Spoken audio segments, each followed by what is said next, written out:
Iniciamos, vamos a disponer el nombre del Padre, del Hijo y del Espíritu Santo. Pedimos a Dios su asistencia con su Espíritu para que, así como estén, no se tienen que poner de pie, tranquilos. El Espíritu baja como quiera que estemos. Vamos a disponernos para que, como una comunidad en Cristo, podamos aprender, discernir, conocer. La instrucción es muy importante para el conocimiento de Dios. Vamos a pedir que en estas dos sesiones, la de este viernes y el próximo viernes, el Señor nos ayude a conocerle mejor a través del servicio litúrgico que celebramos domingo a domingo, la Sagrada Eucaristía. Gloria al Padre, al Hijo y al Espíritu Santo, como era en un principio, ahora y siempre, por los siglos de los siglos. Amén. Puedan sentarse, por favor.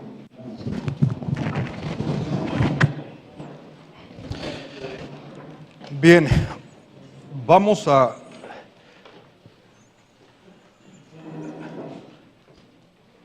estudiar, no vamos a estudiar el documento en cuanto tal, voy a hacer una sinopsis del documento, pero sí te voy a pedir que entre hoy y el próximo viernes, pregúntale a Google Sacrosanctum Concilium y te va a mandar a la página del Vaticano, donde está el documento gratuitamente. No lo tienes que comprar, son gratuitos. Así es que se puede decir, googlea.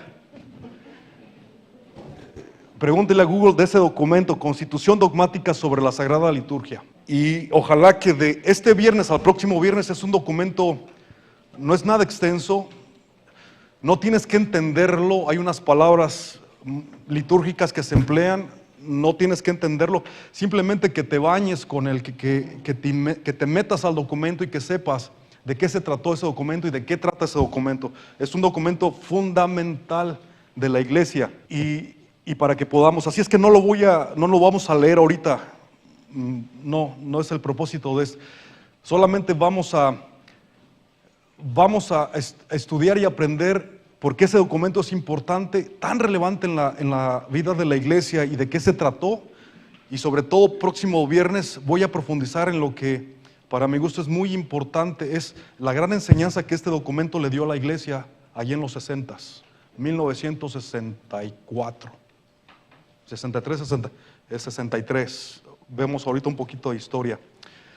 4, el Concilio Vaticano II, que fue convocado por el Papa San Juan XXIII, Angelo Roncalli, en octubre de 1963, hubo 4 documentos importantísimos que se debatieron, 4 constituciones dogmáticas. Lo dogmático es lo que la Iglesia fija, eso no se puede cambiar, a menos que haya un concilio que revoque lo dicho. Es decir, que diga, eso no nos gustó, vamos a unirnos en concilio para poder rectificar, cambiar, modificar, quitar, qué sé yo. Constituciones dogmáticas no se discuten, hay 4. Nosotros ya vimos una hace tiempo, cuando presenté la Dei Verbum, palabra de Dios, sobre la revelación de la Sagrada Escritura. Constitución dogmática sobre la Sagrada Escritura, Dei Verbum. Esta es la segunda, Constitución dogmática sobre la Sagrada Liturgia. Tercera, Lumen Gentium, la luz del pueblo. Y la última, Gaudium et Spes, gozo y esperanza. Estas 4 constituciones dogmáticas se pueden encontrar en los documentos del Vaticano II, en la librería del Vaticano. Está en Google. Le pueden preguntar y ahí se meten a todos esos documentos. ¿Por qué lo digo esto? Porque esta constitución fue la primera constitución que se votó en el Concilio Vaticano II. Recuerda que allá en los 60s, pues los que tienen memoria, algunos de los sabios de la comunidad, que recuerden allá a finales de los 50s, a principios de los 60s, este gran, como decía Juan XXIII, este ayornamiento, es decir, vamos a abrirle las puertas y las ventanas al Vaticano porque ya huele a estancado, o sea, a viejo. De esa mentalidad, Juan XXIII, en aquel entonces, este Papa bueno, quiso que entrara un aire y que renovara la Iglesia. Así es de que a él le interesaba mucho, entre otras cosas, que se modificara de alguna manera la liturgia de la Iglesia, es decir, la manera celebrativa y el entendimiento de lo que se celebraba. Vamos a ver un poquito de historia acerca de eso. Así es de que cuando se convoca este concilio en octubre de 1963, el 4 de diciembre de ese mismo año, cuando ya estaban los padres conciliares en reunión, fue el primer documento que se votó a favor de 2,151 padre conciliar, 2,151 padre conciliar, 2,147 votaron por la reforma. Este fue el primer documento, eso fue histórico. En menos de un mes y medio, las comisiones encargadas para la reforma sobre la liturgia, sobre la Eucaristía, sobre los ritos de la iglesia, cómo se celebraba en aquel tiempo, el latín, tuvo unánimemente el voto para decir, tenemos que reformar todo. Eso fue histórico. ¿Por qué fue histórico? Porque el concilio que había dado la última reforma litúrgica fue Trento en 1545. 1545. Así es que no había habido otra reforma, ni siquiera se había tocado temas de la liturgia hasta 1963. Para que te des una idea de lo que fue la iglesia un antes y un después. Esto fue histórico, fue algo completamente innovador. El Papa Pablo VI, recuerden que Juan 23 muere, él solamente abre el concilio, él muere en junio del 63, él muere, en octubre muere. Así es que Pablo VI es nombrado y él tiene que terminar el concilio. Pablo VI dice respecto a esta constitución dogmática, nuestro espíritu exulta de gozo ante este resultado. Nos rendimos en esto el homenaje conforme a la escala de valores y deberes. Dios en primer puesto, la oración nuestra primera obligación, la liturgia la primera fuente de la vida divina que se nos comunica, la primera escuela de nuestra vida espiritual, el primer don que podemos hacer al pueblo cristiano que con nosotros cree y ora, y la primera invitación al mundo para que desate en oración dichosa y verás su lengua muda y siente el inefable poder regenerador de cantar con nosotros las alabanzas divinas y las esperanzas humanas. Este Papa, al concluir este documento, le dio mucho peso, mucha validez. ¿De dónde viene este documento? ¿Es algo que pasó de la noche a la mañana o qué pasó? ¿Cómo llegamos a este documento? Trento, a finales de Trento, el Papa Pío V, 1966 a 1572, ¿qué hace este Papa? Dispuso la reforma de los libros litúrgicos, en primer lugar, el breviario. Vamos a abordar ahorita, les voy a enseñar qué se requiere, es el breviario o la liturgia de las horas, y el misal romano. Este librito rojo me ven utilizarlo todos los domingos en todas las misas. Este se llama misal romano. Aquí está contemplada cómo hacer la Eucaristía. Esto no se modifica, esto se sigue así. Así es que ya en el siglo XVI hubo una reforma a este libro. Muy breve, recuerden que esto estaba en latín, completamente en latín. Y este Papa Pío V, de alguna manera, cuando hizo la modificación al misal romano, la estableció. Por eso no encontramos una reforma desde el 1500 hasta 1963. Lo que dispuso este Papa en aquel entonces, Pío V, se siguió completamente. Fue la famosa Misa Tridentina. ¿Sí han escuchado ese título? La famosa Misa Tridentina. ¿Y qué era la famosa Misa Tridentina? En ese tiempo, en el Trento, hubo un canon romano que se estipuló, así celebra la Eucaristía, se vale celebrar en latín, y el sacerdote volteado hacia el oriente, y le daba la espalda a la iglesia, a la comunidad. Ustedes ven en sus pueblos, los que venimos de Latinoamérica, cómo las iglesias estaban estructuradas. Ahorita ya no se ve eso, pero si tú vas a las iglesias todavía en Europa, en México, vas a ver muchos retablos a lo largo. Haz de cuenta que esas ventanas, en lugar de ser ventanas, son altares, que ahora ya se convirtieron en nichos. ¿Por qué había esos altares? Porque no se podía concelebrar. Un sacerdote solamente tenía que celebrar una misa diaria. Otro sacerdote no podía estar con ese sacerdote, sino tenía que celebrar su propia misa. Por eso había muchos altares donde era muy común que hubiera misas múltiples. El altar mayor y otros altares menores con imágenes. Por eso cuando tú entras a una iglesia y tú ves, mira, esta iglesia tiene muchas, ahora tienen imágenes ahí, pero con la forma de un altar, una mesa, quiere decir que en la misa tridentina se tenían que celebrar las Eucaristías así. ¿Sí? La Virgen de la Basílica de Guadalupe tiene este formato todavía, y muchas de las iglesias. Ya no lo vas a ver en iglesias más contemporáneas porque ya nos alejamos de esa manera celebrativa, ya no existe. Pero en las iglesias antes de 1970 vas a encontrar esa arquitectura. Esa misa tridentina obviamente era una misa por sacerdote, y solamente el sacerdote tenía que celebrar una, ¿sí? Y tenía que ser temprano. ¿Por qué? Porque el sacerdote se le obligaba a ayunar. Por eso el padrecito no podía aguantar hasta el mediodía, se iba a desmayar. Por eso las misas solamente se celebraban temprano, antes del mediodía.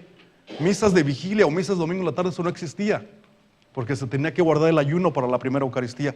Hay muchas reglas acerca de eso, solamente te estoy dando ejemplos de cómo era una misa tridentina que perduró por casi 400 años. ¿Hay algún sabio de la comunidad que se acuerde de esas misas tridentinas? ¿Verdad? A lo mejor era monaguilla usted. Yo estaba pequeñita, ¿no? No me diga su edad, pero me imagino que sí recuerda. Sí, la misa en latín. Eran en latín, El sacerdote daba volteado de espaldas. Nadie sabía lo que estaba pasando, solamente el sacerdote o el sacristano, el monaguillo, que le respondía. Solamente se volteaba el sacerdote cuando leía el Evangelio y se subía al famoso púlpito. Era o el famoso sermón. Solamente eran las dos. El Evangelio se leía en español o en la lengua, y el sermón o la homilía. Todo lo demás era en latín, pero el pueblo de Dios estaba completamente desconectado. ¿Sí? Por eso se decía, vamos a oír misa. ¿Recuerdan esa terminología? Cuando nos éramos pequeños en nuestros pueblos, se nos decía a nosotros de chiquillos, ya fue a oír misa. Porque la gente de nuestros pueblos que creció con la misa tridentina iba a oír que un sacerdote se volteaba de espaldas y bla, bla, bla, bla, bla, bla, bla, bla, bla. Pero la gente no entendía absolutamente nada. Pero decías, ya fui a misa. Yo ya oí misa. Todo esto, esta manera celebrativa, duró desde que Pío V inauguró el misal de misa tridentina y siguió. No te doy detalles, es muchísima historia.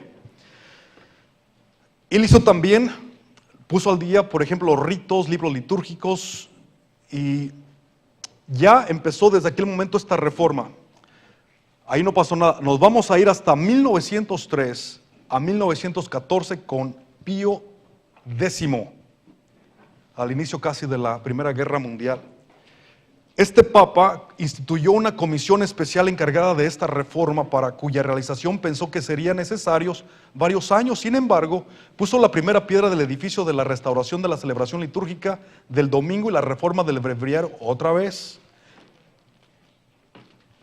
Según el parecer de los expertos, un trabajo tan grande cuanto duradero, y por tanto es necesario que pasen muchos años antes de que este edificio litúrgico, por decirlo de algún modo, muestre nuevamente el esplendor de su dignidad y armonía.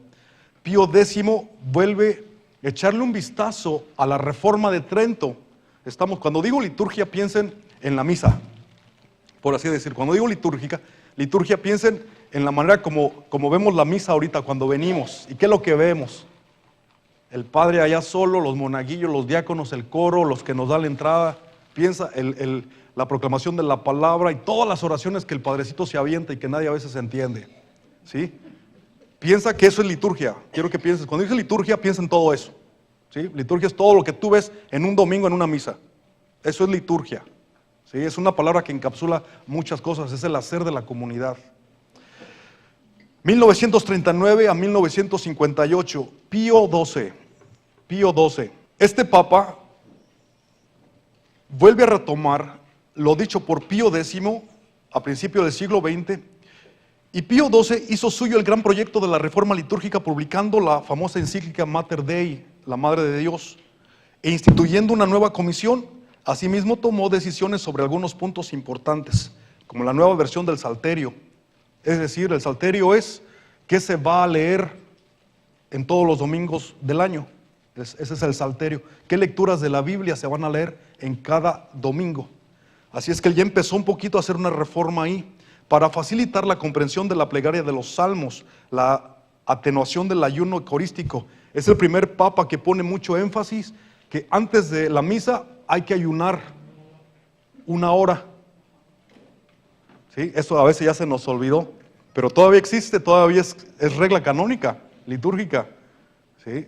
Que uno no puede consumir alimento sólido antes Ay, padre, pero yo comulgo casi hasta el final de la misa, todavía me puedo aventar algo.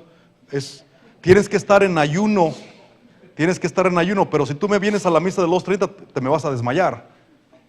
¿Sí? Entonces el ayuno cambia. Dice que no puedes desayunar en la mañana, pero sobre todo si vas a comulgar, evita y abstente de alimentos sólidos 1 hora antes de la Eucaristía.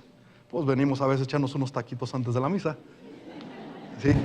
Esto vamos a ver por qué cambia y cómo se ve ahora, ¿no? Pero la idea, Pío XII fue muy enfático en esta cuestión del ayuno.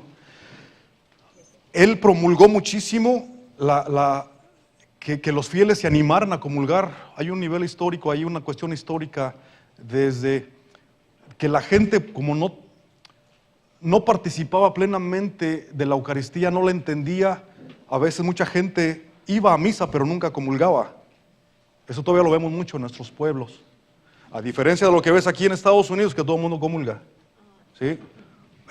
Vamos a explicar por qué pasa eso luego.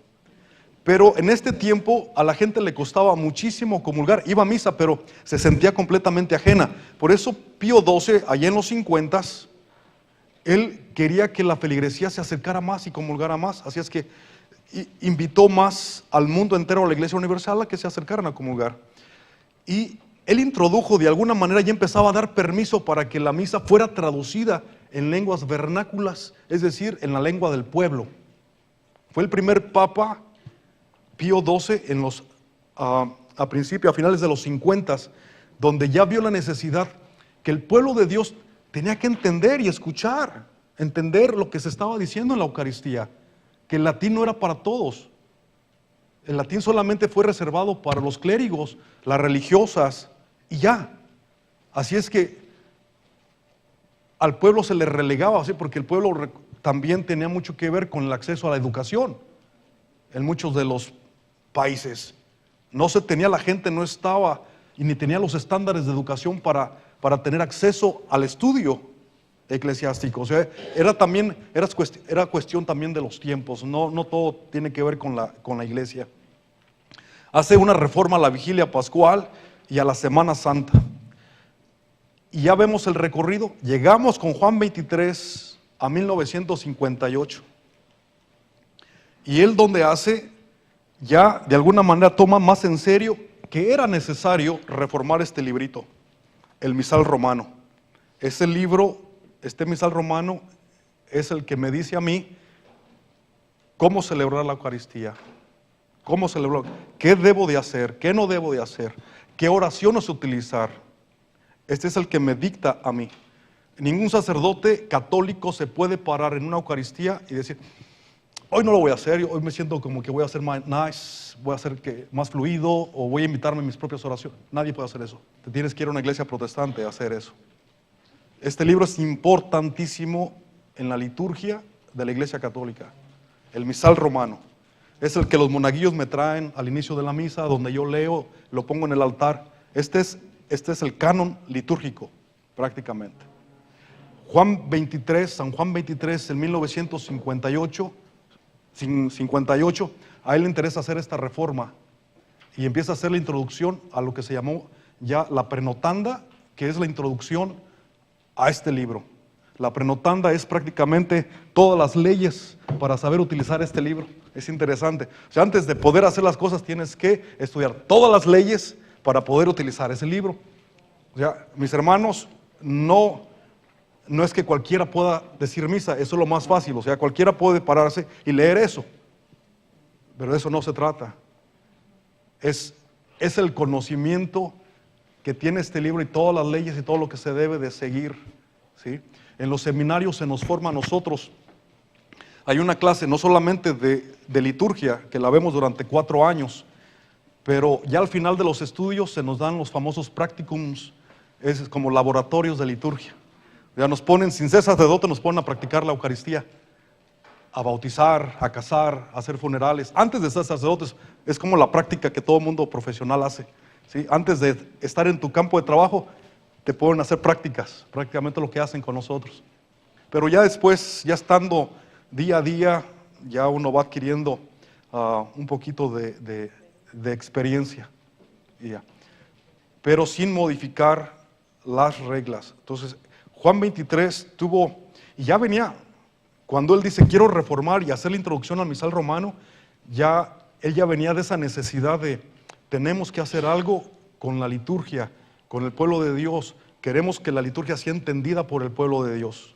Y de ahí su famosa frase del ayornamiento, que es vamos a darle un respiro a la iglesia para poder renovarla por dentro. Y llegamos de alguna manera, de una manera muy breve, ¿qué es lo que tenía en mente Juan 23? Bien sencillo, quiero que la gente, que el pueblo de Dios participe. Quiero que el pueblo de Dios participe de la liturgia. Que no sea solamente exclusiva, no le quite el papel al celebrante, que es el sacerdote, sino que quería que el pueblo de Dios se involucrara con lo que estaba pasando. Pero para hacer eso, tenía que entender lo que estaba pasando, tenía que escucharla en su propio idioma. Y de ahí viene, de alguna manera, su idea de abrir un concilio. Por eso es muy significativo que este papa, lo primero que dijo, dice, ya cuando estaban en reunión, los textos dicen, los reporteros, yo hice un estudio acerca de este papa en mis estudios, a él le interesaba mucho cuando se reúne en la sala conciliar. Los que han estado en el Vaticano, yo nunca he estado en el Vaticano, no me han llamado para ser papa, bendito sea Dios. En la sala de Pío, famosa la sala de Pío V, sí, los que han estado ahí, el cónclave ahí se hacen. Los que han estado, yo nunca he estado ahí, me cuentan y he visto por fotos. En esa sala se para Juan 23 y una de sus grandes cosas dice, vamos a trabajar en la liturgia. Urge. Por eso fue el primer documento al que se le dio espacio y empezaron las disertaciones. Por eso fue un documento que se le dio muchísima importancia. Estamos hablando, se abrió como el 11 de octubre de 1963 el concilio y ya para el 4 de diciembre de ese mismo año ya tenían este documento. Fue rapidísimo. Se convocaron. ¿Cómo se preparan los documentos conciliares? Es que el Papa escribió todo el documento, el Papa solamente firmó. Es lo que hacen los papas. Muchos escriben, pero cuando se refiere a documentos pontificios de esta índole, el Papa firma, lo lee al final y da su punto de vista. Lo que se hace es que todos, te estoy hablando de 2151 obispos y cardenales. Aparte de esos están la área de expertos en la materia, que pueden ser sacerdotes, religiosas o laicos. Así es, lo que hace el Papa es que vamos a tratar de la liturgia y presentan un esquema, y ese esquema lo dividen conforme a la experiencia y a los estudios por comisiones. Así es que fue un trabajo bien intenso porque este documento se fue a las comisiones encargadas de ciertos puntos y se presenta al final, en menos de un mes y medio, el documento oficial. ¿De qué trata? ¿Cuál fue el documento oficial? 7 puntos. Fueron 7 comisiones las que trabajaron en cada uno. Y ves que no todos trabajaron en lo mismo. Simplemente se hace una división y se hace una consulta y están de alguna manera exponiendo. Se hacían, imagínate en aquel tiempo donde todavía no había tantos micrófonos. cómo eran capaces de poder hacer lectura de un documento y que se escuchara en toda esa sala por más de 2,000 padres conciliares. Es una cosa interesante. La acústica que tiene, me han contado, la acústica que tiene ese salón es increíble. Que cuando alguien se para ahí y empieza a proyectar, se puede escuchar. Los arquitectos de aquel entonces eran genios. Cómo conservar la acústica. No había micrófonos. No había nada de... y muchas de estas cosas eran en latín. Todos los documentos pontificios, el original está en latín. No me quiero imaginar, porque todos los obispos de aquel entonces hablaban latín. Así es que para ellos era la lengua oficial de la iglesia, y sigue siendo. Así que fue muy interesante esos procesos. Cuando se le daban las lecturas a este documento y se presentaban los capítulos y todas las disertaciones y en qué estaban trabajando. Cuando se hacían las correcciones, se mandaban a las comisiones otra vez en días de descanso y volvían a regresar. Fue un trabajo, cuando te digo que fue un trabajo bien fuerte, lo fue. ¿De qué se trató cada capítulo? Ese está en el documento, cuando te lo leas, ahí te vas a dar cuenta. El primer capítulo, ¿de qué trata? Principios generales para la reforma y el fomento de la Sagrada Liturgia. Ay, perdón, ahí se me fue un typo. Liturgia es liturgia. Y eso que lo leí muchas veces. Encontramos el marco teológico para la renovación y la educación litúrgica para promoverla en su participación plena, activa y comunitaria. Grábate esas 3 palabras, fundamentales en todo el documento. En su participación plena, activa y comunitaria, dando las pautas para la formación de profesores de liturgia y la formación litúrgica del clero, resaltándola como materia necesaria. Se permite cabida a las lenguas que nos podamos entender como pueblo de Dios, conservando el uso del latín. El latín nunca entró en desuso, siempre se conservó, hasta el día de hoy es la lengua oficial de la iglesia. El latín es la lengua oficial de la iglesia. De ahí que todos los documentos, cualesquiera que sea, tienen que ser escritos en latín y se conservan así en la biblioteca del Vaticano. Después vienen las traducciones con los expertos, los más fieles a la traducción de latina. Así es que los que saben latín, pues se van al texto original y de ahí cotejan más o menos las traducciones. Así es que este primer capítulo es uno de los más extensos. Delinea más o menos de qué se va a tratar la reforma y qué se quería con esa reforma litúrgica. Que el pueblo de Dios supiera realmente qué es lo que estaba pasando, que hubiera cabida para las lenguas vernáculas, que cada pueblo entendiera la Sagrada Eucaristía, la liturgia, los ritos, los bautismos, las confirmaciones, qué sé yo, todas esas cosas. ¿Sí? Así es de que eso fue es una sinopsis del primer capítulo. El segundo capítulo, el sacrosanto misterio de la Eucaristía. Se resalta el sacrosanto misterio de la Eucaristía en memoria de nuestro Salvador, reactualizando el sacrificio del Calvario, la cena pascual, el memorial de su muerte y resurrección en la que se alimenta el pueblo de Dios.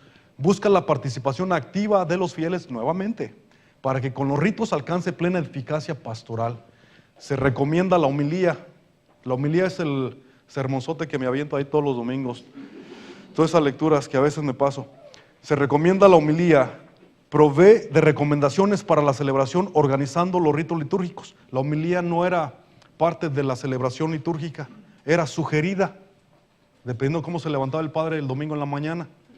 ¿Sí? No se requería que fuera un sermón, no era necesario. Esto viene después, dice, y todavía no queda, en este momento todavía no queda ahí, dice, se recomienda. Como queda en el canon, se recomienda entre semana. O sea, si un día tú me ves entre semana y yo no quiero decir homilía, no pasa nada. No estoy obligado a decir nada.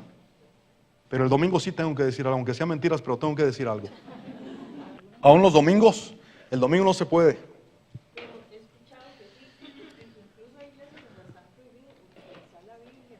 Bueno, a lo mejor es Alemania es muy progresista. Bueno, hay muchas cosas. Vamos a tratar a ver si un poquito de bien 8 acerca de los abusos de la liturgia. Que hay muchísimos.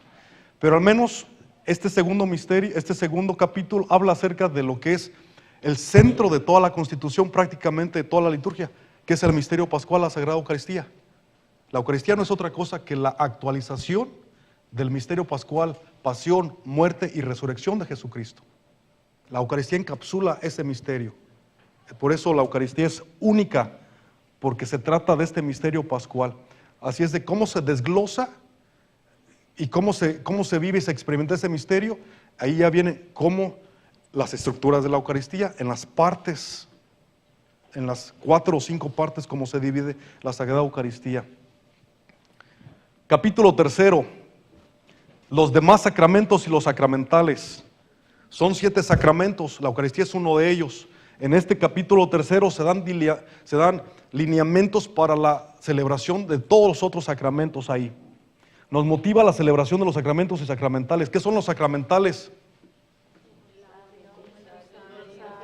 Esos son devociones. Devociones son rosarios, los sacramentos. Los objetos, aceite, sal, agua, colores, todo ese tipo de cosas, son sacramentales. Un sacramental, el agua bendita no es Dios, no es Dios, ¿sí? El agua bendita nos refiere a una realidad trascendente. Esa es la diferencia. Cualquier sacramental o cualquier signo no es Dios en sí mismo, sino nos lleva a una realidad trascendente, más allá del signo. ¿Ves? Cuando ves una curva que te va a salir en la salida, una exit, el signo no es la salida, te está diciendo que hay una salida. Esos son sacramentales. El sacramento es una gracia eficaz de la presencia de Cristo. ¿Sí? Hay una gracia eficaz de la presencia de Cristo, es decir, su presencia está en ese sacramento y se está confiriendo, dando esa presencia, esa gracia. Estas reformas de los ritos sugiere su celebración dentro de la misa. Escuchen eso. Todo sacramento debe ser celebrado dentro del sacramento por excelencia, que es la Eucaristía. Entonces me está diciendo que desde 1963 la iglesia nos dijo que teníamos que hacer los bautismos dentro de la misa, sí. Que teníamos que casar a todos dentro de la misa, sí. Que la confirmación tenía que hacerse dentro de la Eucaristía, sí. Porque todo, vamos a ver todos los términos, porque la Eucaristía es el centro, la cumbre, fuente y cumbre de nuestro hacer cristiano. Y era la recomendación que daba esta Constitución, con excepción del sacramento de la reconciliación, es decir, no te puedo confesar y oficiar la misa al mismo tiempo, o hago una u otra cosa, a menos que haya 2 sacerdotes para poder proveer de eso. Y recomienda revisar el rito de la sepultura de niños con una misa propia. Aquí van apareciendo desde el 63 qué hacer de los párvulos, como se dice. Aquí se abrieron apéndices. Esto es un poquito más de lo específico del misal. El misal en español, la Conferencia Episcopal Latinoamericana, famosa como el CELAM, que su sede está en Bogotá, allá está el CELAM, la oficina central. Ellos decidieron hacer, para Latinoamérica, yo solamente conozco de unos en Europa, ellos decidieron hacer unos apéndices para cuando hubiera casos de niños en una misa de funeral. Y ahí empezaron cuando el niño estaba bautizado, cuando el niño no estaba bautizado. ¿Qué hacer en una misa cuando hay un bautizado adulto, cuando no está bautizado el adulto? Esos llegaron a este misal como apéndices, no fueron de alguna manera primeramente incluidos. Por eso esta reforma solamente, recuerden que estas son reglas. El documento no dio en específico documentos o rituales, solamente dijo, esto es lo que debemos hacer, esto es lo que se espera hacer. El trabajo que siguió después de este documento, porque no existían libros todavía, eso siguió después. Por eso la implementación de esta Constitución no pasó. El Vaticano se cerró en el 65. Para hacer la implementación de todo esto tardó años. Cuando en Roma apenas estaban haciendo las misas en italiano, los que venimos de comunidades tan pequeñitas, nos llegó tarde toda esa reforma. O sea, en lo que llegaba, ¿cómo pasó esto? El Vaticano mandó la reforma a las conferencias episcopales. Cada país tiene una conferencia episcopal que es todos los obispos de ese país. Este documento tenía que llegar Cuando ya estuvo completo, tuvo que llegar a las comisiones episcopales de cada país. Los obispos se reunieron para poder estudiar el documento, digerirlo, interpretarlo y empezar a hacer las aterrizaciones o poder adaptar este documento a sus usos y culturas. Y ahí se llevaron otro tiempo todavía. Por eso se dice hoy que todavía no hemos cumplido esto. Porque todavía hasta el día de hoy, todavía no hemos llegado a completar lo que este documento se nos dijo. Y estamos hablando ya más de 50 años. Y entonces ha tomado bastante tiempo en hacer todas estas reformas. ¿Qué pasó? ¿Cuándo fue la última actualización del misal romano? Hace unos 4 años, más o menos. No me acuerdo ahorita, en el 19. Hace poquitos años. Solamente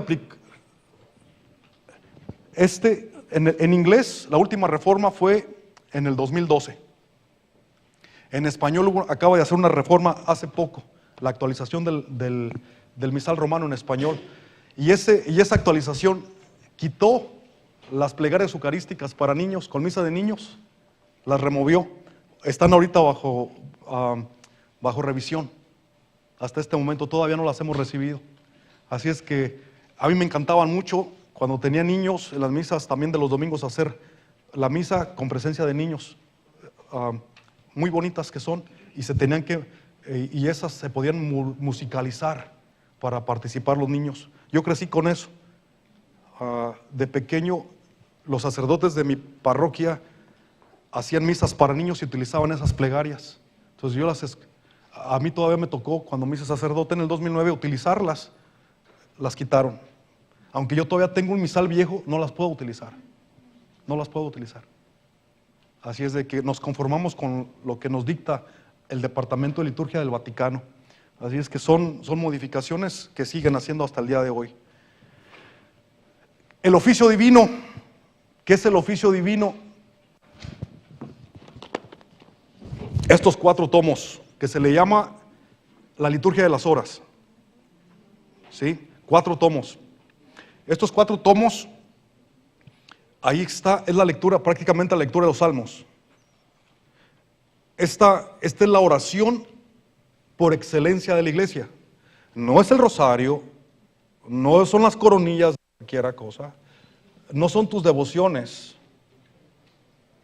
Esta es la oración de la iglesia. Esta es la oficial, te la presento, Naes Mirillo.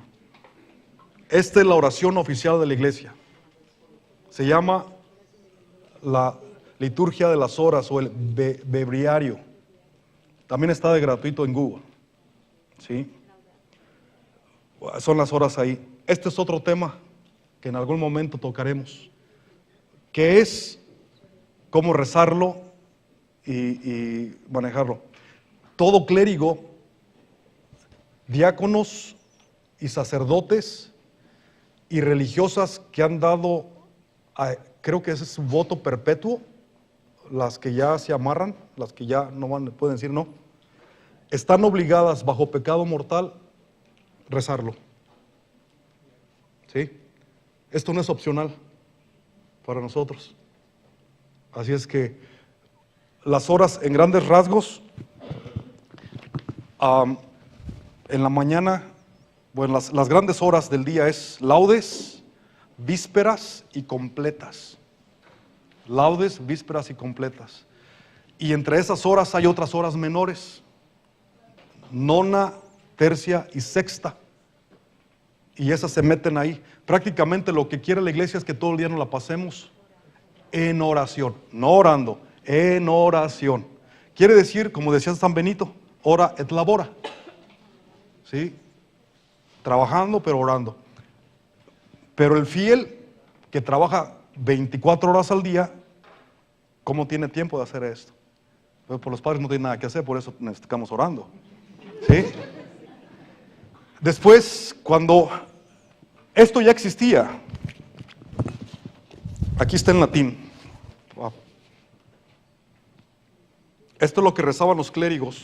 Esto es una joya que tengo por ahí.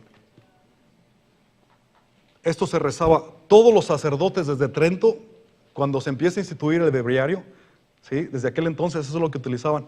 Es muy diferente ya las traducciones de ahora, ¿sí? Todo esto es muy bonito. El latín, cómo lo rezaban los clérigos en aquel momento, ¿sí? Independiente de la lengua, por el hecho de ser sacerdote tenías que rezar, o sea, esto, todos los días. Así es que en la mañana, pues con un buen cafecito se reza muy rico.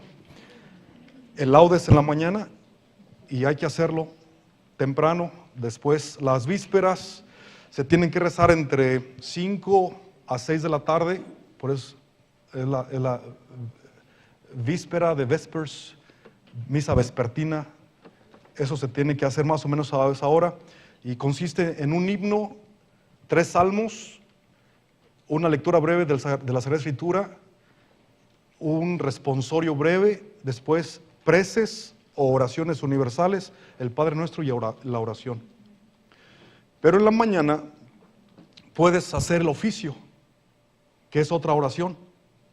El oficio se compone también de un himno, 3 salmos y 2 lecturas larguísimas. Una lectura corresponde a un padre apostólico o de la tradición cristiana y la segunda lectura de la Sagrada Escritura. Pues para eso tienes que tomar tiempo para que tú puedas hacer todo eso. Precioso, muy bonito. Ahí está. Y en la tarde, las vísperas igual que en los laudes. Y en la noche las completas, antes de que te vayas a dormir, tiene que ser la última oración. Esta prácticamente me la aviento en la cama. Ya con tu pijama puesta y todo el asunto, es el good night. Es que la vida está muy ajetreada, hermano, así es que ya con un ojo cerrado y el otro abierto muchas veces. Llegas, y hoy tienes la ventaja que está en el celular, así es que ya no tengo que utilizar estos libros, ya me actualicé. Y las completas, que no es otra cosa que la última oración, eso pretende. O sea, tú abres el día con la oración, o sea, tú no empieces el día antes de haber rezado. O sea, esa es la idea detrás de esto. Por eso lo estipula, que solamente esta oración era prácticamente para los clérigos. Y el Vaticano dice, no necesariamente. Esta liturgia también le compete al pueblo de Dios, es decir, no está reservado para el clérigo. También quiere que el pueblo de Dios se una a la oración de la iglesia. Y la iglesia, pues, tuvo esta gran idea, que en lugar de 4 tomos, creó uno nada más para ustedes. Va a decir, ¿cómo que para nosotros, que no somos igual? No, tú puedes utilizar los 4 también. Pero por el tiempo y hacerlo más asequible al pueblo de Dios, compiló todas esas horas. No está completa, solamente tiene lo más esencial. Así es de que échale un vistazo. Busca un tomo solamente de la liturgia de las horas y se dice liturgia de las horas para laicos. La liturgia de las horas para laicos. Si no la rezas no te tienes que confesar. Tienes esa ventaja.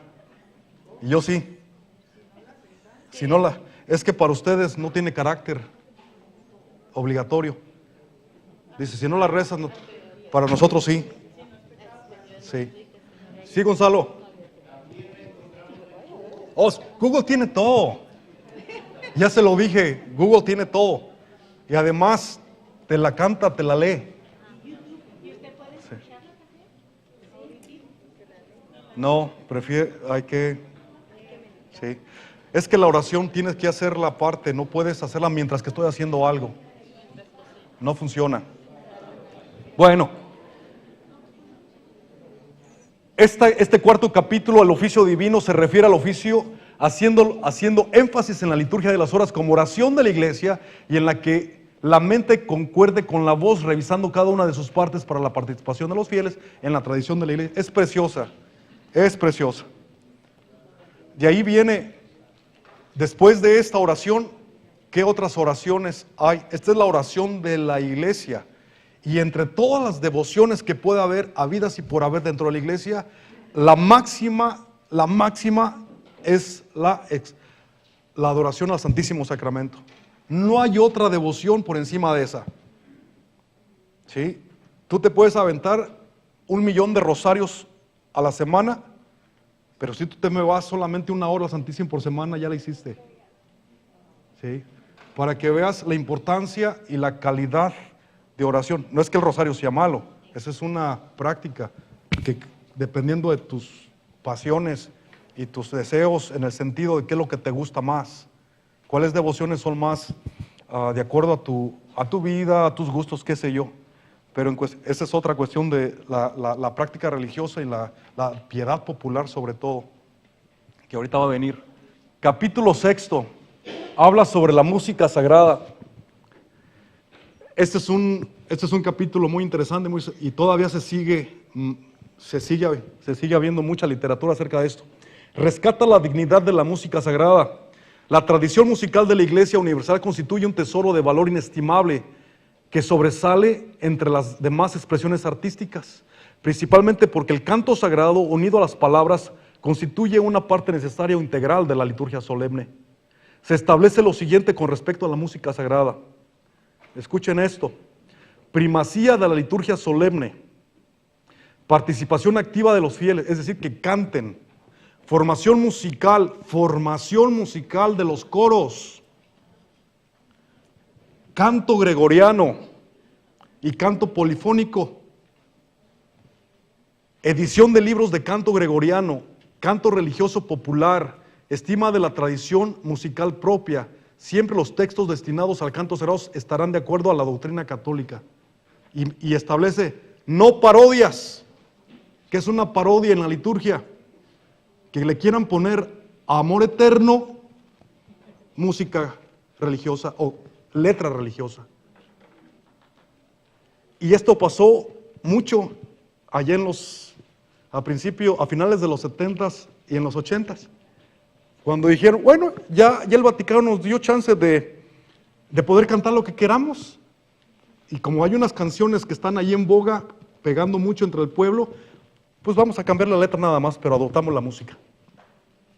¿Sí? Eso está prohibidísimo en la liturgia y es uno de los grandes abusos.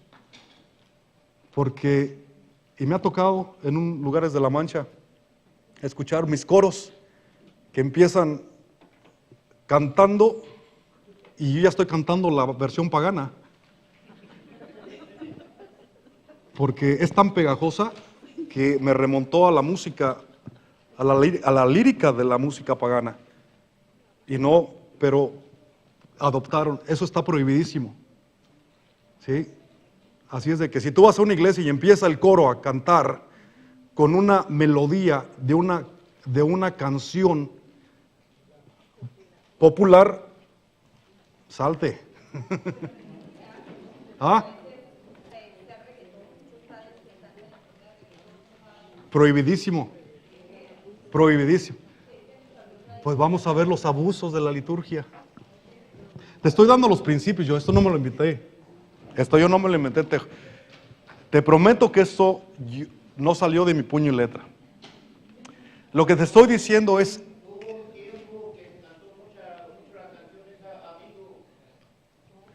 porque le hicieron popular con Juan Pablo II, pero no se permitía dentro de la liturgia. ¿Sí? No se permitía, pero fue tan popular que la empezaron a meter y a meter y a meter. Vamos a hablar principio, dígame. Bueno, si la cantas fuera de la liturgia, Oh, sí, sí. Yo estoy hablando, cuando hablo de liturgia, hablo de lo que está permitido en la Eucaristía. Fuera de la Eucaristía, si quieres cantar reggaetón cristiano, adelante. ¿Sí? Pero sin bailar. ¿Sí? Imagínate, nosotros bailando reggaetón allá. ¡Qué barbaridad! No.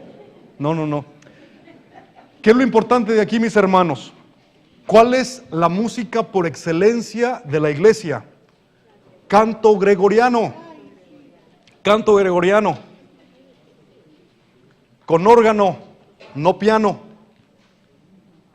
El instrumento por excelencia de la iglesia es el órgano. Y mucho mejor el de aire, que tiene las pipas, las flautas, como se le nombre.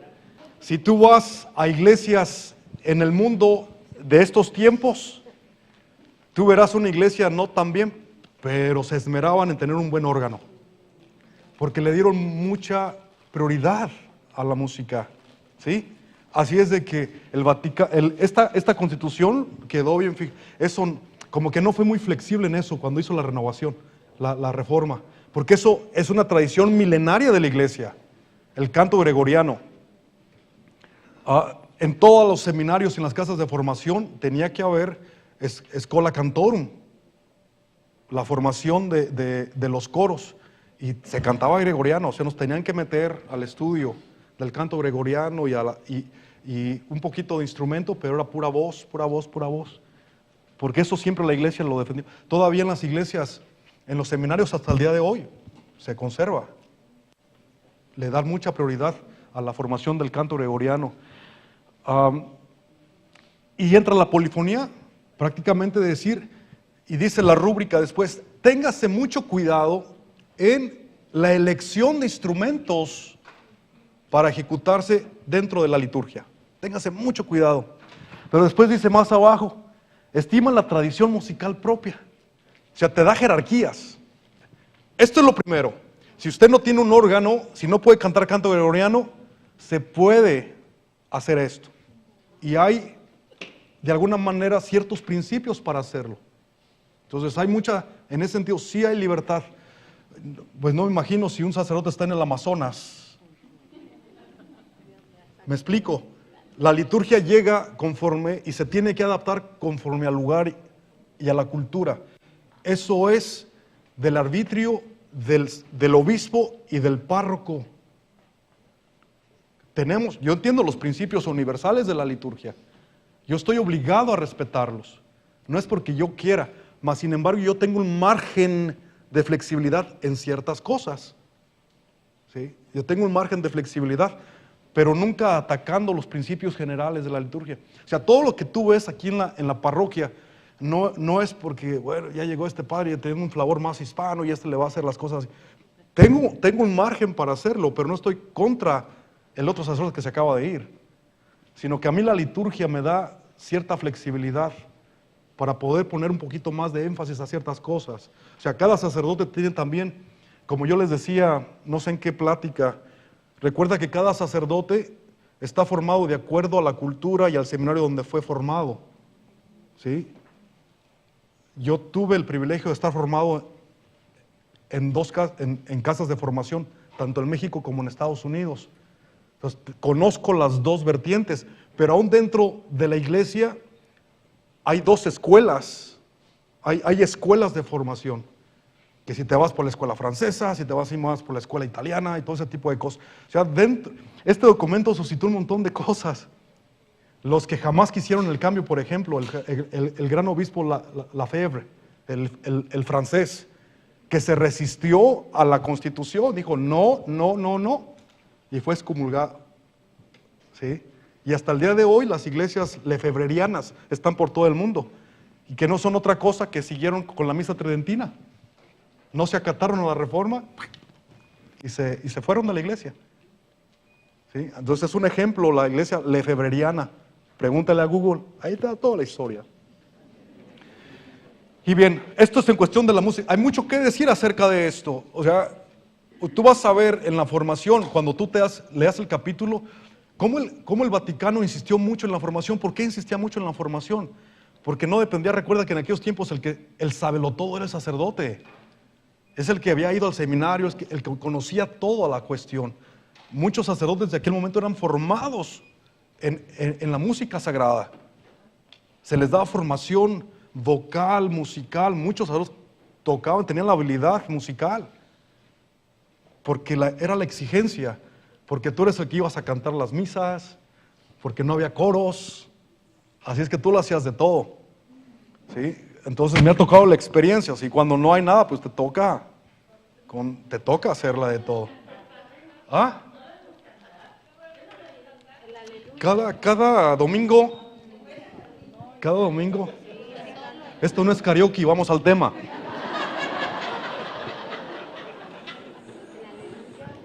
Capítulo séptimo.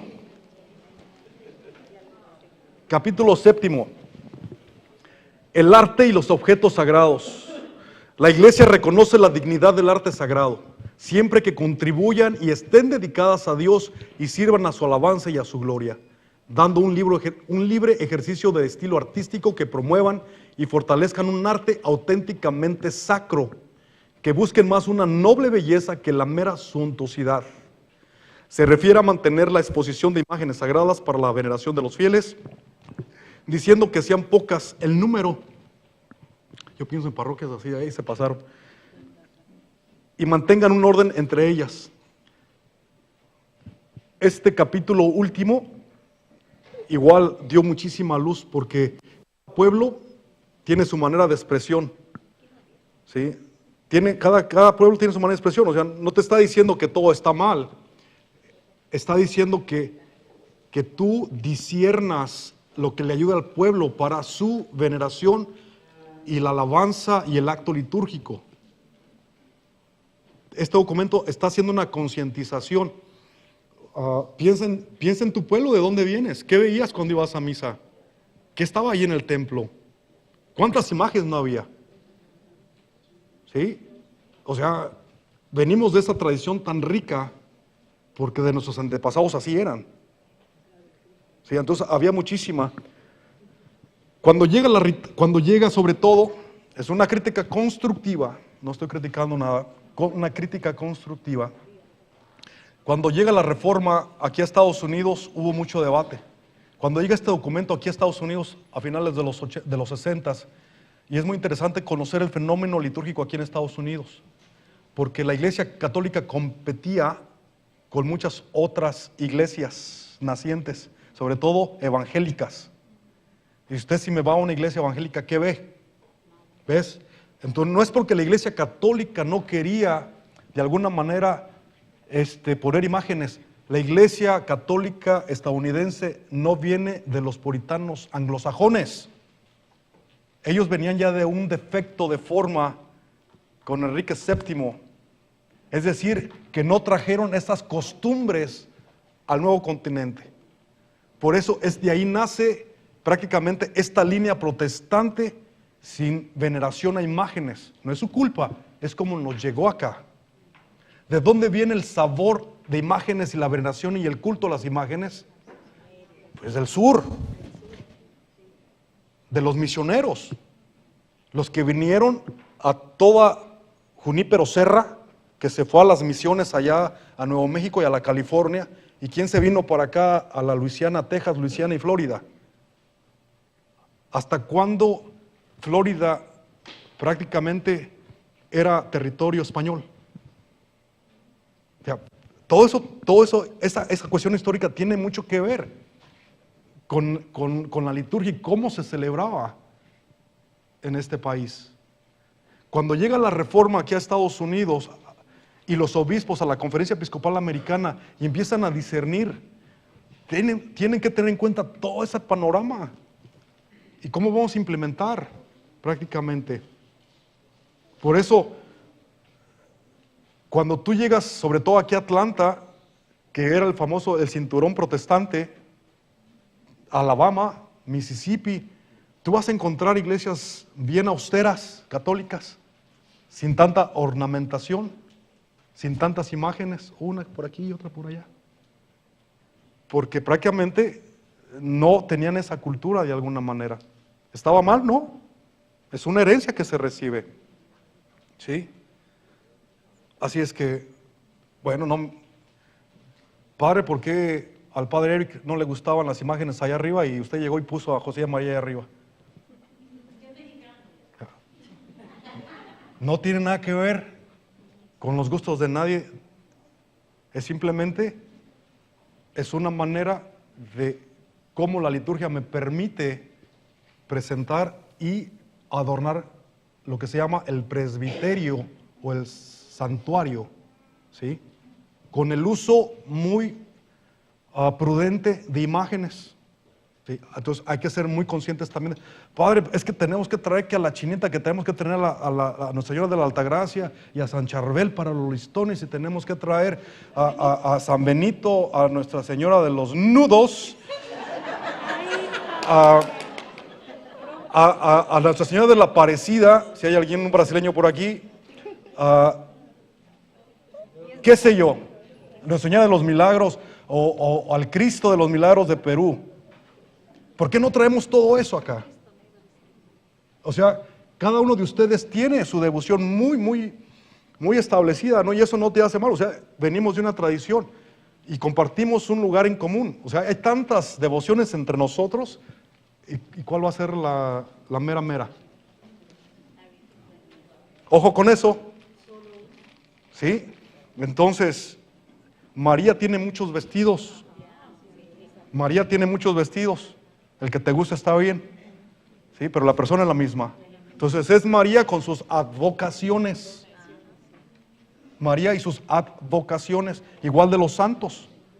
Pude haber tenido, si es iglesia catedral, a Pedro y a Pablo, los grandes pilares de la iglesia. Y en muchas catedrales tú ves esto, los cimientos, vas a ver a Pedro, pero no vas a ver ni a María ni a José. ¿Sí? La cátedra de San Pedro, o sea, vas a ver, en las catedrales vas a ver esta figura. Tiene su historia, o sea, toda iglesia tiene su historia y la arquitectura.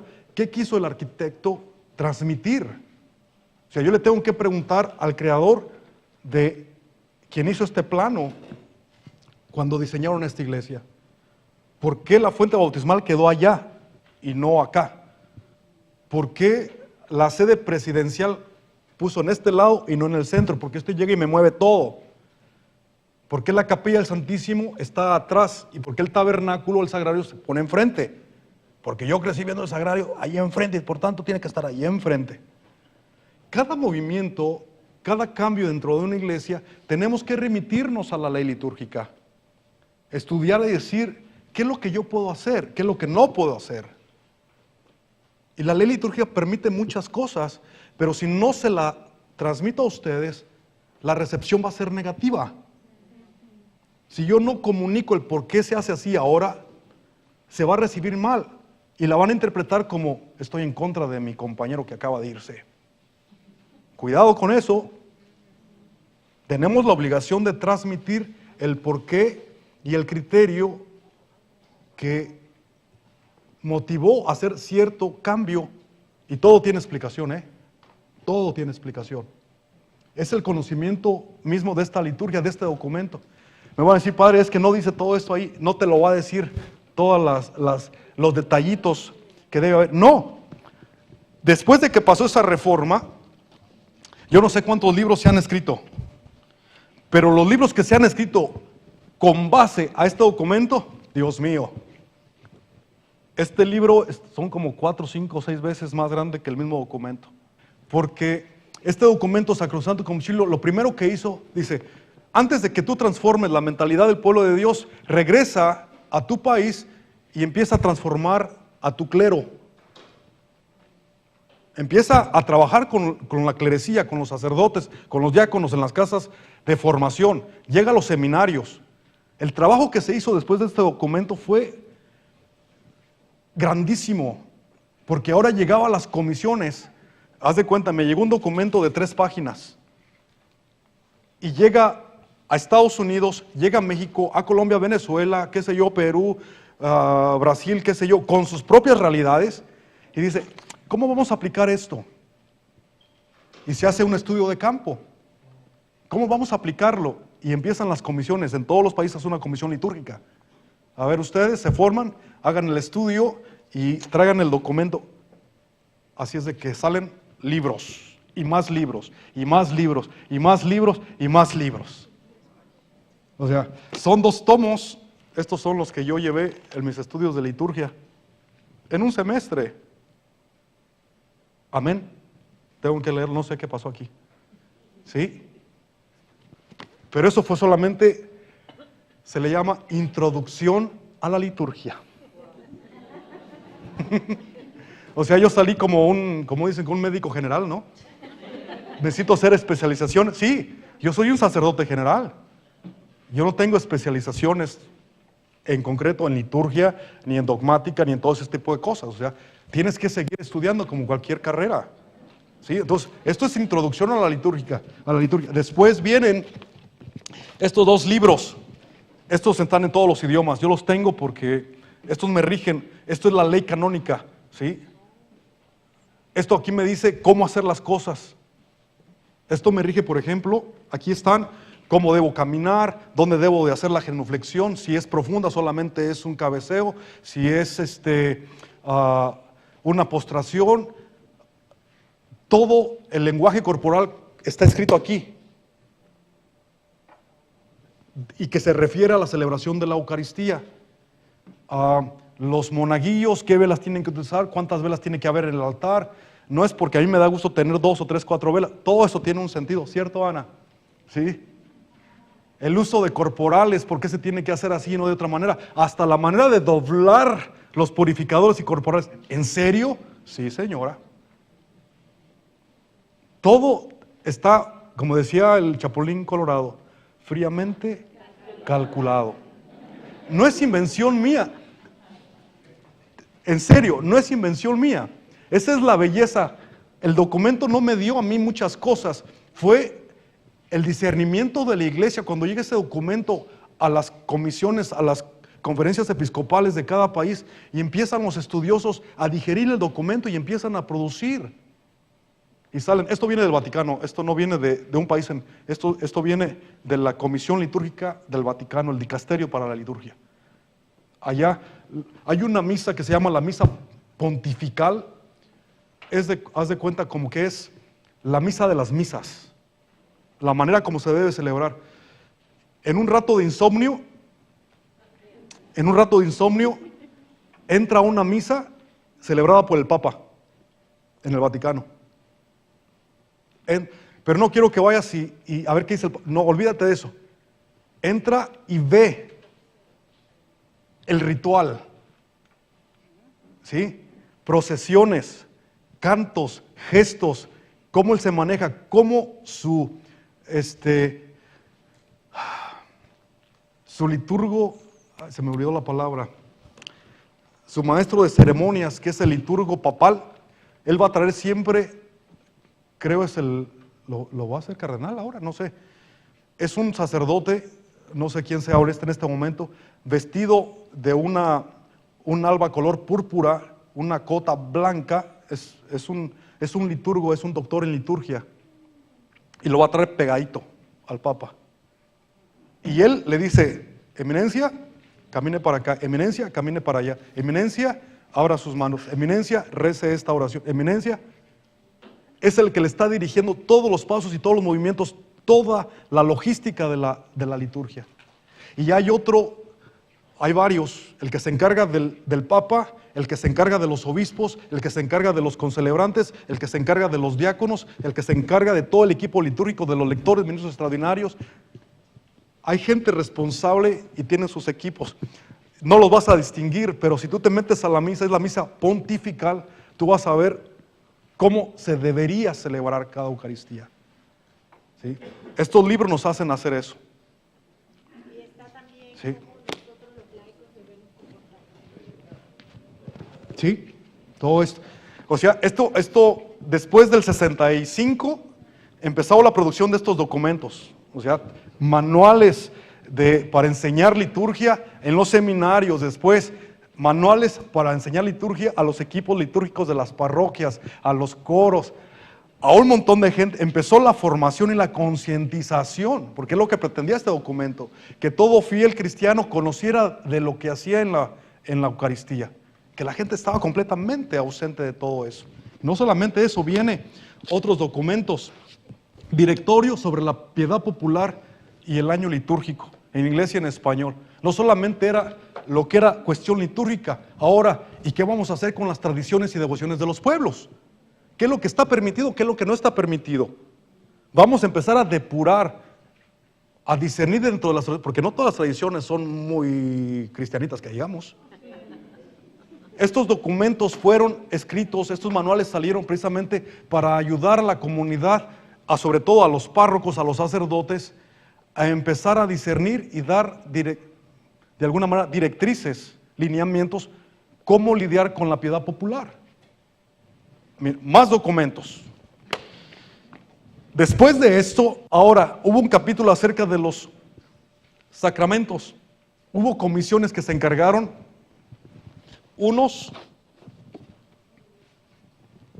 por ejemplo, una comisión que se enfocó completamente cómo celebrar el rito del matrimonio. Y sale este libro.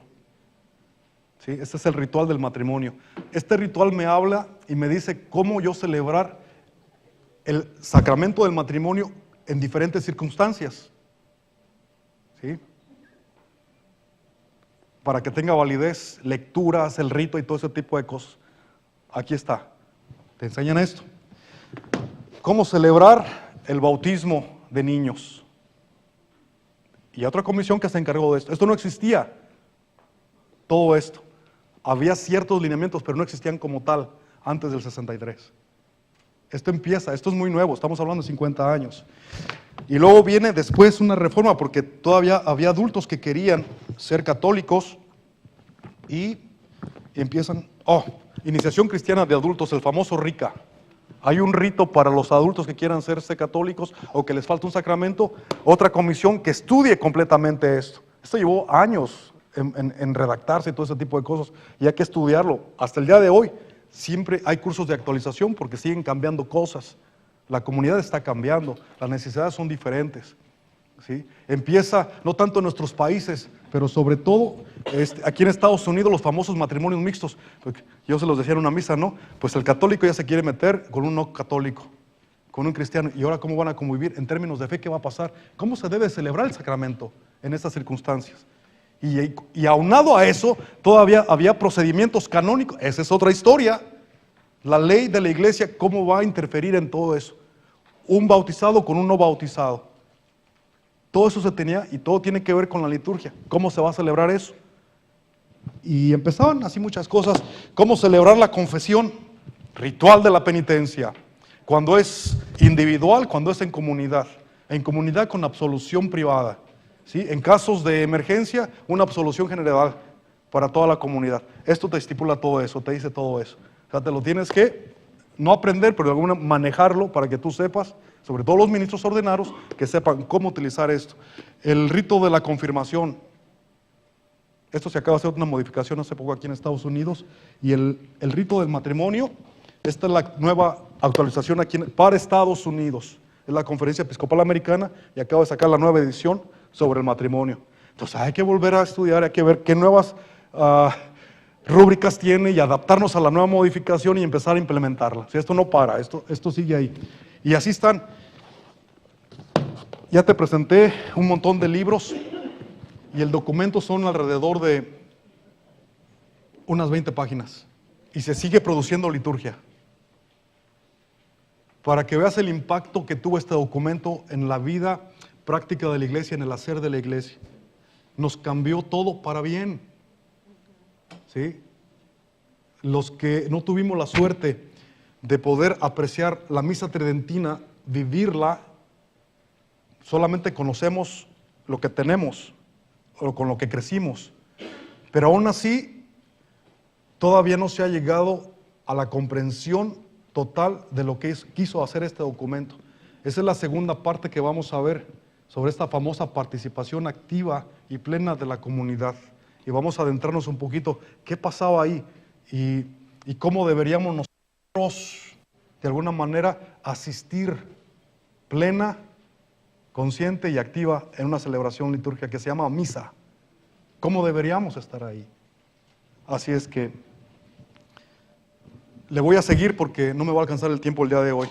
Me parece importante, yo les hice una sinopsis sumamente breve. Yo te pido en verdad que te vayas al documento y lo leas. No lo tienes que entender, pero para que te das va a ser un vocabulario nuevo, algo nuevo para ti. Nunca has leído de esto, pero eso tiene que ver mucho con lo que celebramos domingo a domingo.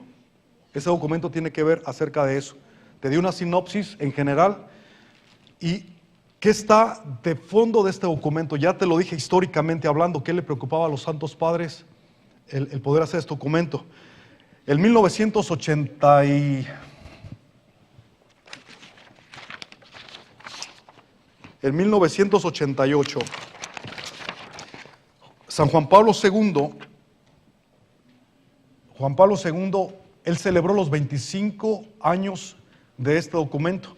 Él convoca a la iglesia en 1988 para decir, ¿qué hemos hecho acerca de este documento? ¿Cómo vamos a nivel universal, a nivel iglesia? y hace no es un sínodo, simplemente llama a los teólogos que hagan una revisión de este documento. Él escribe un documento, una exhortación apostólica llamada El Espíritu y la Esposa, de 1900. Luego te la voy a dar, no la traigo aquí, ahorita la tengo acá, pero es una exhortación donde él escribe acerca de los 25 aniversarios de este documento. Es una exhortación y después escribe esto, que para mí es muy importante. Está en Google. ¿Sí? Yo al final te voy a dar una hojita que trae esos puntos. No te voy a dar todo el documento aquí. Este documento es más extenso, pero es muy importante también. Juan Pablo II, él en esta carta apostólica de Vicesimus Quintus Annus, 25 aniversario, él da los motivos. Es algo muy interesante. El Papa Wojtyła, Karol Wojtyła, fue un padre conciliar. ¿Sí? Esto es importantísimo. Karol Wojtyła, San Juan Pablo II, fue un padre conciliar, jovencito, de Cracovia. Él era filósofo, ¿sí? Él era filósofo, su fuerte en la filosofía, mas sin embargo, él estuvo en las audiencias, no sé en qué capacidad, él estuvo participando del Concilio Vaticano II, pero que si sabía lo que estaba pasando, claro que sabía. Él redacta este documento, ¿sí? Él redacta este documento, y dice: estos son los 3 principios bajo los cuales este documento se fundamenta. El primero, la actualización del misterio pascual. Católico cristiano que no entiende para qué nos reunimos el domingo, anda perdido, perdidísimo. Y eso fue lo que el pueblo de Dios por muchos años, no entendía. ¿Qué se celebra? ¿De qué se trata la liturgia? ¿De qué se trata la Eucaristía? Y Juan Pablo II en este escrito, en esta carta, nos dice bien claramente. El documento lo dice, lo vas a leer, pero la forma como él lo trae a la vida fue una manera fenomenal. Y nuevamente dice esto: ese documento pretendió en su totalidad la participación del pueblo de Dios en el misterio pascual. Dice, y explica: por medio de la liturgia se ejerce la obra de nuestra redención. Así pues, mediante la liturgia los creyentes experimentan el misterio pascual de Cristo en su integridad.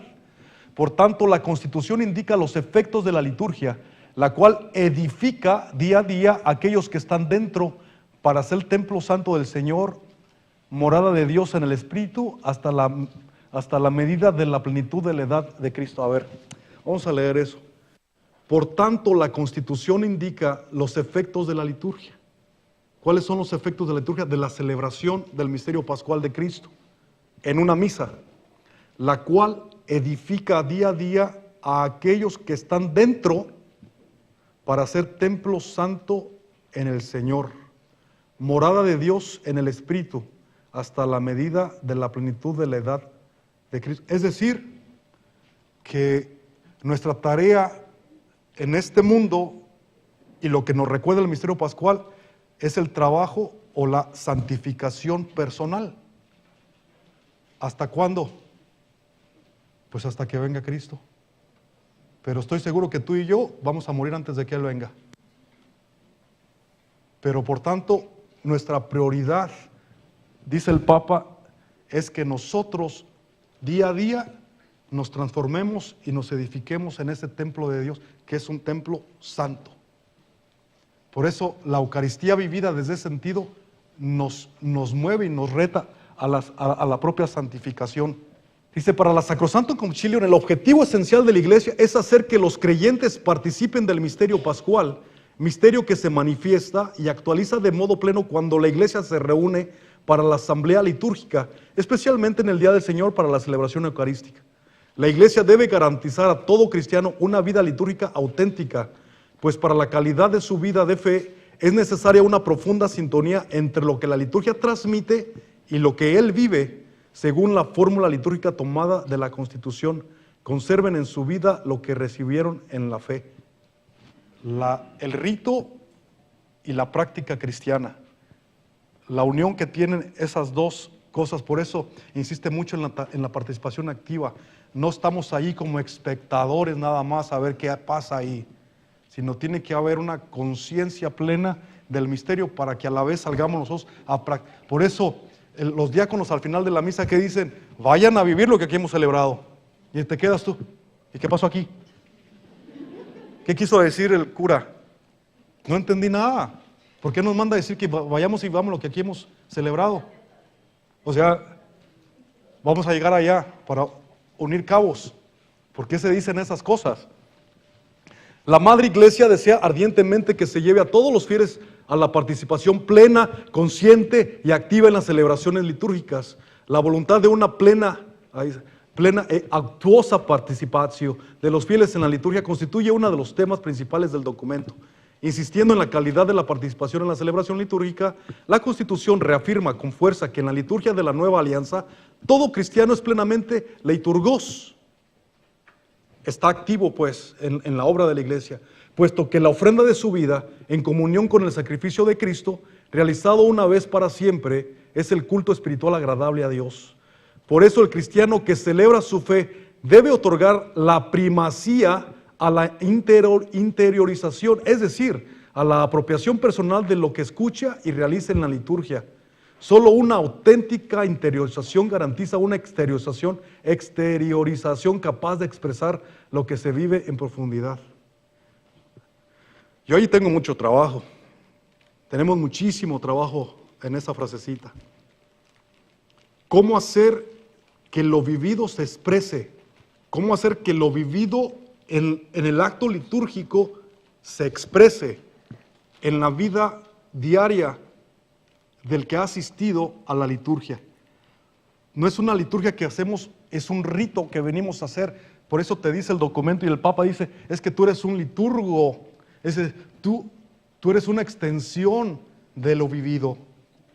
Y estamos llamados precisamente a esa continua propagación del misterio que se ha celebrado. Este Papa era muy profundo en su manera de hacer las cosas. En la primera fase de aplicación de la reforma, la participación tuvo que asumir un aspecto marcadamente exterior y didáctico que luego a menudo degeneró en una especie de participacionismo a toda costa y a todas formas.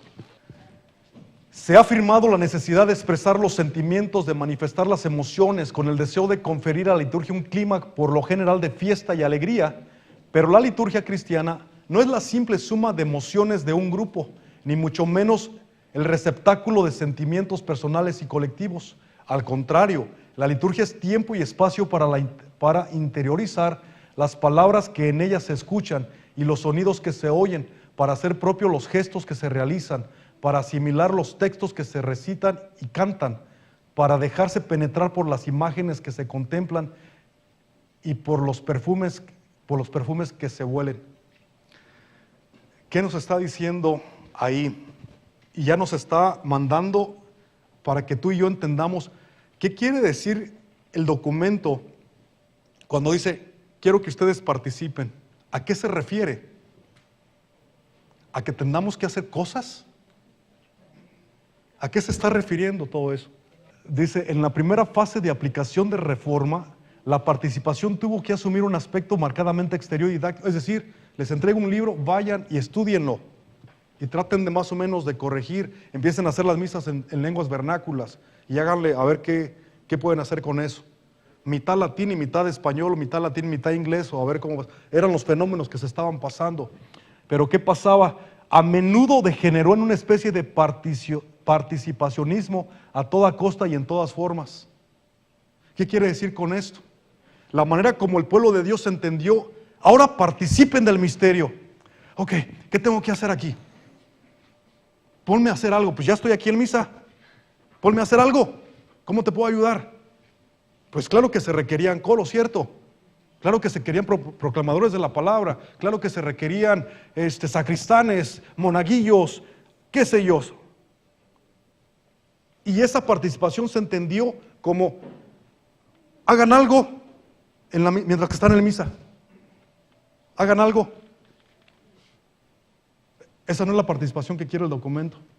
Por eso, muchos de los abusos que se dieron es por la no comprensión de este término de participación activa y plena y consciente. Que si bien, sí se necesitaba que hubiera voluntarios, claro que se requerían voluntarios.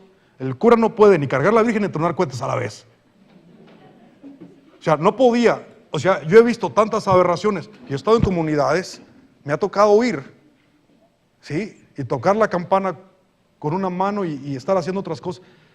Todos estos fenómenos eran muy apropiados para lo que estaba pasando, pero no era el sentido del documento. Esto ha sido, de alguna manera, los profesores de liturgia nos hacen mucho hincapié en esta comprensión de qué se quiso decir con esta participación activa. Por eso se dice que degeneró muchas cosas en un participacionismo. ¿Cuántas veces yo he escuchado? Y eso es interesante. Si a mí el coro no me hace vibrar y sentir y que me llegue al corazón, yo me voy como si no hubiera ido a misa. Cuando vengo y hay algo que no me pareció, o sea, las sensaciones, los sonidos, dice, de eso no se trata. De eso no se trata la participación activa consciente que pide el documento. Dice, hemos reincidido, nos hemos de alguna manera ido al otro extremo. ¿Sí? Siempre una de mis grandes preguntas es, para yo hacer una Eucaristía de domingo, tú que sirves, si tú estás involucrado en un ministerio litúrgico, ¿cuántos recursos necesitamos para hacer una celebración eucarística? Ya tengo un departamento de liturgia que me ayuda con eso. ¿Cuántos voluntarios tiene que haber ahí? ¿De eso se trata? El documento me estaba diciendo que yo tenía que irme a buscar un montón de voluntarios para que una Eucaristía pudiera realizarse. Eso es muy importante, claro que tiene que haber, pero aquí se está refiriendo mucho al individuo que atiende, es al individuo que está presente en el acto litúrgico. No le está diciendo, oh, ¿te gusta a ti leer en la misa? Y esa es tu pasión. Antes de ser proclamador, antes de ser ministro extraordinario de la Eucaristía, que eso vino mucho después, te fijaste que el documento, jamás mencioné que los fieles tenían que dar la comunión. Eso estaba reservado a la clerecía. Después hubo un cambio. Eso se llama una medida pastoral. Una medida pastoral no está regida por este documento. Eso es otra cosa. Pero se permite que ahora al fiel cristiano, con su debida formación y capacitación, se le otorgue facultades temporales para que pueda, dentro de la liturgia, distribuir el cuerpo y la sangre de Cristo. No es derecho. No es derecho. Ya tengo 30 años adriéndole, ya me la sé de todas. No, mijo. Nomás tenías facultad para 3 años y ya te pasaste. O sea, tranquilos. El documento nunca expresó eso. El documento está diciendo que aquel que está participando o que está yendo como individuo a la Eucaristía tiene que tener cuidado de estar plena, activa y conscientemente, no haciendo algo. No haciendo algo. Hay que notar aquí la diferencia, porque tenemos que rectificar. Es necesario, porque imagínese usted cómo interiorizo yo la palabra que estoy escuchando en misa. Si estoy en un ambiente de angustia porque el padre está tocando la campana, va a darle al... Pues es lo que yo digo, pues. Es lo que yo digo. ¿Cómo reconcilio eso? ¿Sí? ¿Será difícil? ¿O no hemos puesto mucha atención a esto? Son dos cosas diferentes. Somos gentes de hábitos. Y sí, claro que yo necesito de ayuda de ustedes y de otros 10,000 personas para hacer. para que tú no lo sigas haciendo ad eternum toda tu vida. ¿Sí? O sea, de eso no se trata. No se trata de estar proveyendo cosas para hacer. El documento nos está invitando a que podamos entender, ese es mi punto para el próximo fin, el otro viernes, es de qué se trata o qué quiso decirnos Juan Pablo II, reflexionando en el Vaticano II, en esta Constitución, de qué se trata esa participación activa. ¿De qué se trata? ¿Cómo nosotros la podemos entender para mejorar nuestra manera celebrativa y nuestra manera de estar en el acto litúrgico? Para allá apunta. ¿Sí? Este documento nos ayudó, repito, por eso se decía que este documento todavía no se ha completado. Todavía esta Constitución no ha llegado a su culmen en su implementación. Hace falta muchísimo trabajo todavía, porque todavía no nos hemos despegado en muchas de las ocasiones de la conducta o de la tradición de la misa tridentina, o al menos la postura o la intencionalidad por la que vamos. O sea, todavía estamos ahí, unos mejores, otros, hay de todos. O sea, aquí es muy complejo esta cuestión. Por eso, ¿qué más dice ahí? Uno de los deberes principales de la pastoral litúrgica está responder al deseo expresado de muchos modos, a veces incluso implícitamente, de volver a encontrar una liturgia que sea tiempo de meditación, de acogida y de interiorización de la palabra de Dios escuchada, meditada y orada. Una liturgia que sea espacio orante, en el que se pueda hacer una auténtica experiencia de encuentro y reconciliación con Dios, consigo mismo y con la comunidad cristiana a la que se pertenece. Una liturgia que sea lugar en donde cada creyente es progresivamente modelado por el misterio que celebra y por la fe que profesa. Ay, pues, amén. Amén. Y eres muy importante en el ambiente litúrgico.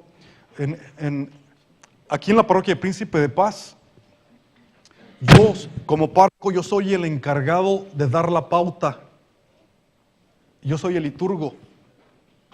Yo soy el que digo, por aquí le vamos a dar. Quiero que todo acto celebrativo tenga estas características. ¿Sí? El obispo, yo tengo este documento, conozco los documentos. El obispo me da ciertos lineamientos, qué es lo que quiere hacer. Yo lo recibo, lo reflexiono, conociendo a la comunidad. Va a decir, padre, usted es nuevo aquí. Sí, porque yo tengo un equipo de trabajo que ha estado más tiempo aquí.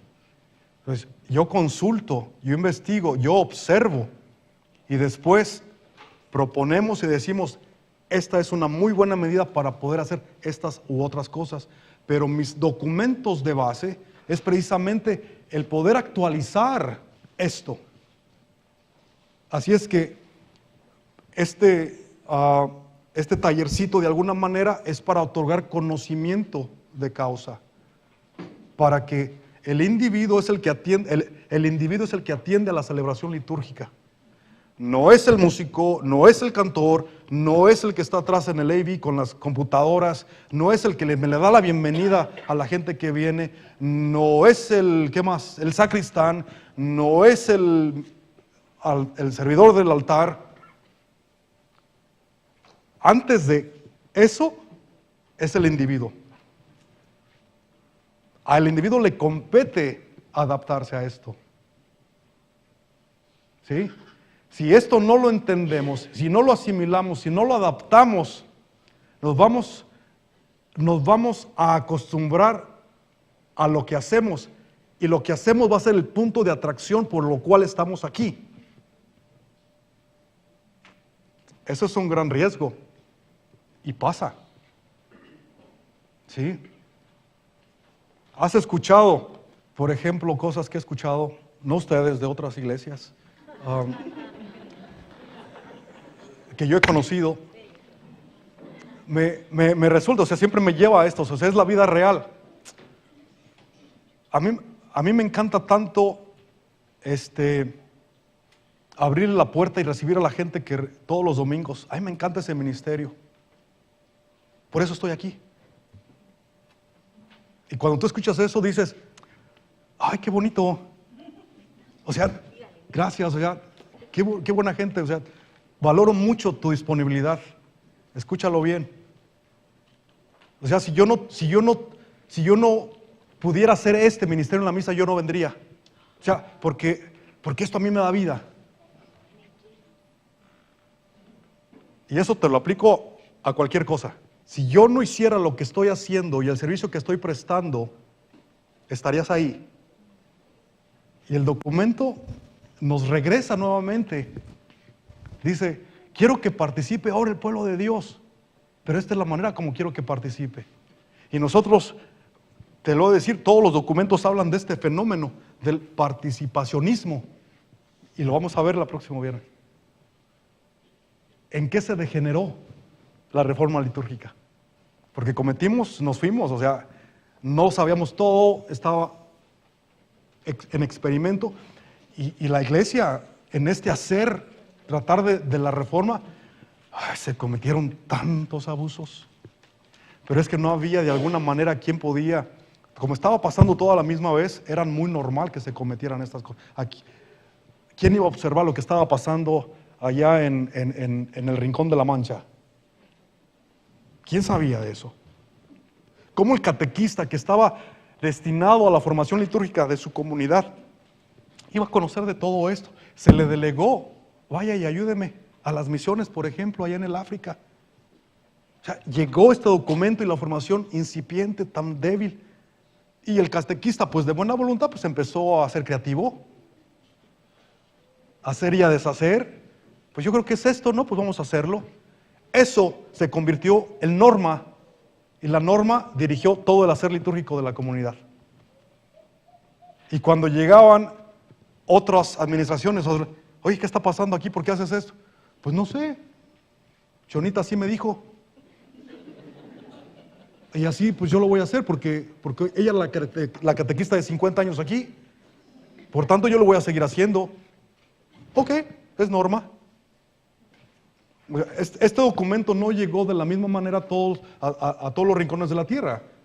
Por eso sí se cometieron muchísimos abusos. Y de aquí todavía empieza cuál fue la línea conservadora, la que realmente acató el documento, y los otros que dijeron, muchas gracias, Santo Padre, pero nosotros vamos a hacer lo nuestro.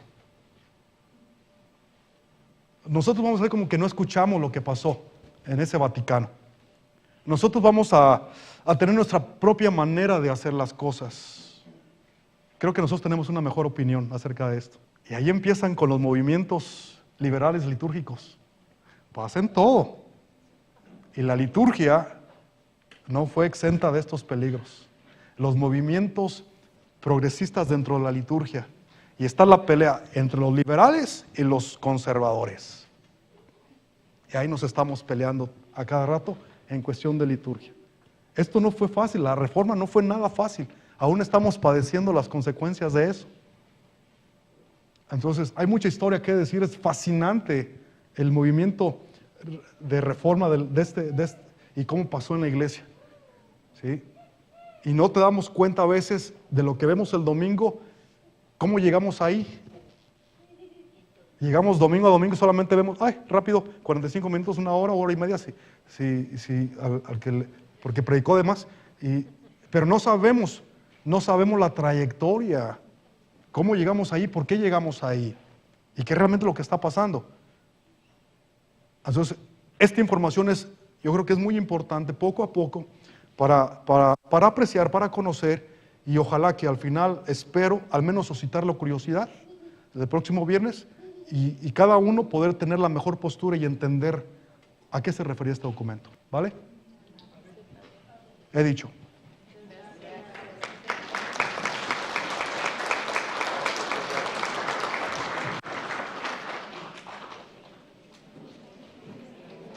Ya me voy a meter ahí en el último porque ya empiezo. Bueno, ya me metí. Ya, con esto me regreso el próximo viernes. Ya.